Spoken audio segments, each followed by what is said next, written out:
দেশের জনপ্রিয় অভিনেত্রী আসনা হাবিব ভাবনা প্রায়শই বিশেষ দিবসের নাটক, টেলিফিল্ম, এমনকি সিনেমায় দেখা যায় তাকে। তবে অভিনয়ের পাশাপাশি লেখালেখিও করেন তিনি।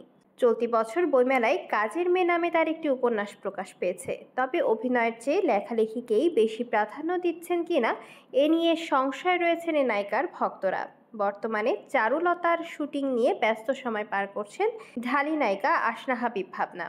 রাইসুল ইসলাম অনিক পরিচালিত এই সিনেমায় একজন চুরি বিক্রেতার চরিত্রে দেখা যাবে এই অভিনেত্রীকে।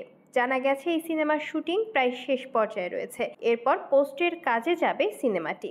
তাই এই সময় নিজের নতুন বই নিয়ে ভাবছেন ভাবনা।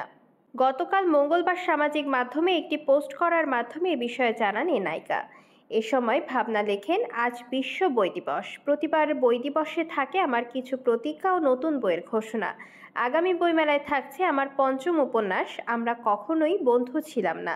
বইয়ের সাথে চলুক বাঙালি জাতির চিরদিনের সংসার। এদিকে এর আগে আরও 3টি উপন্যাস রয়েছে তার। তার প্রথম উপন্যাস গুলনেহার, তারা, গোলাপি জমিন এবং কবিতার বই রাস্তার ধারের গাছটির কোনো ধর্ম ছিল না।